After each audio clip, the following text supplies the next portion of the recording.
ఇటీవల టర్కీ నుంచి భారత్కి వరుసగా 3 అధికారిక లేఖలు వచ్చాయి. మొదటి లేఖలో స్నేహదేశంగా సహాయం చెయ్యండి అని, రెండోది అత్యవసర పరిస్థితి, వేల టన్నుల గోధుమలు తక్షణం కావాలి అని, మూడోది మానవతా దృక్కోణంతో ఆలోచించండి, లేకపోతే లక్షల మంది ప్రజలు ఆకలితో మాడిపోతారు అని స్పష్టంగా రాసి పంపారు. ఈ లేఖలో టర్కీ విదేశాంగ మంత్రి మెవ్లూట్ చావుషోగ్లు సంతకంతో నేరుగా భారత విదేశాంగ మంత్రి ఎస్ జైశంకర్కు చేరాయి.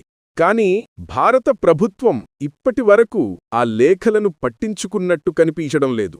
టర్కీ పరిస్థితి రోజురోజుకూ దిగజారుతోంది.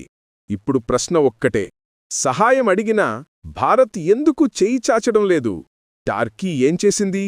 విషయం పూర్తిగా ఆహార ధాన్యాలదే. టర్కీ ఆర్థిక వ్యవస్థ పూర్తిగా కుప్పకూలింది.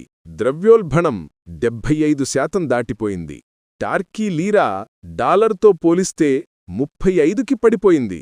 ఒక్కసారి $1కి 6 లీరా ఉండేది, ఇప్పుడు 35 లీరా ఇవ్వాల్సి వస్తోంది.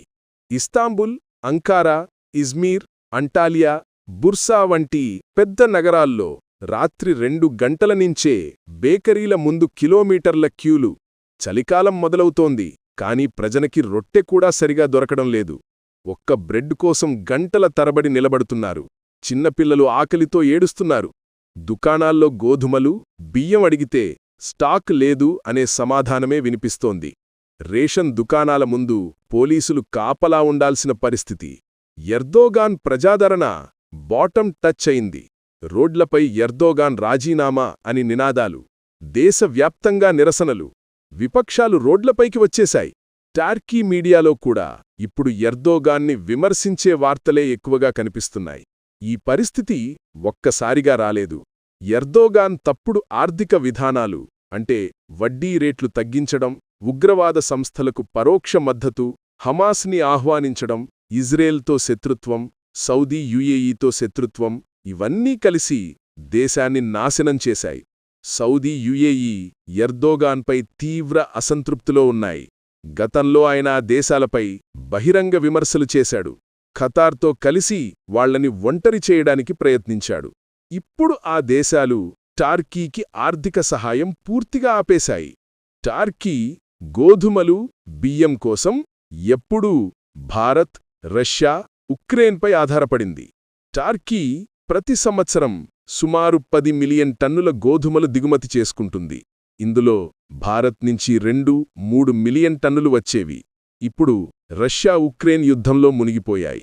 చైనా, పాకిస్తాన్ నుంచి తెచ్చుకోవచ్చు, కాని వాటి నాణ్యత, ధరలు టర్కీ ఆరోగ్యశాఖ ప్రమాణాలకు సరిపడవు. పైగా పాకిస్తాన్ గోధుమలు ఇప్పుడు భారత్కి కూడా లేవు. అందుకే టర్కీకి భారతీయ గోధుమలు తప్ప మరో మార్గం లేదు. టర్కీ స్టాక్ కొన్ని వారాల్లోనే అయిపోనుంది. వేల టన్నుల గోధుమలు, బియ్యం కావాలి. అందుకే భారత్కి ఒకటి వెనక ఒకటిగా 3 లేఖలు పంపింది. మొదటి లేఖలో స్నేహదేశంగా సహాయం చెయ్యండి అని, రెండోది అత్యవసరం అని, మూడోది మానవతా దృక్కోణంతో అని అడిగింది.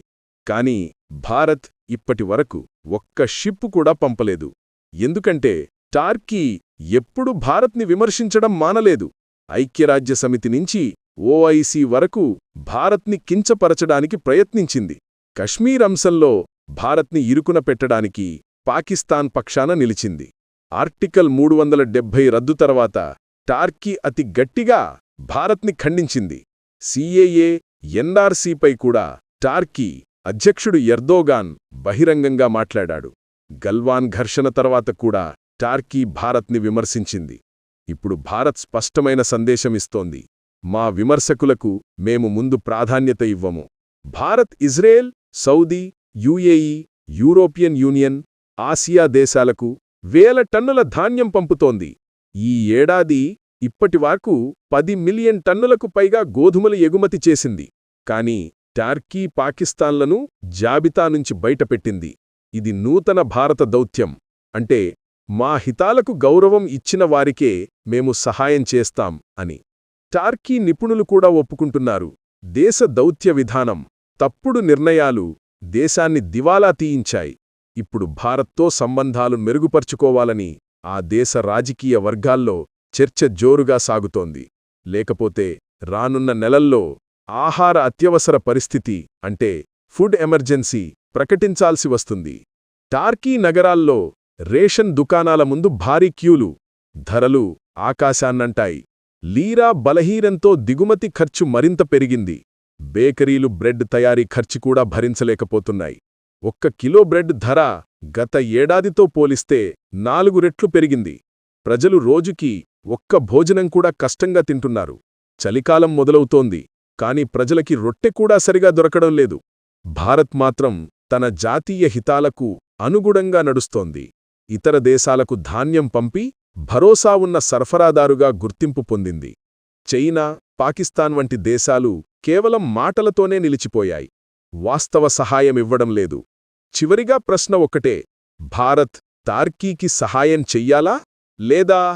మీ అభిప్రాయం కామెంట్లో చెప్పండి.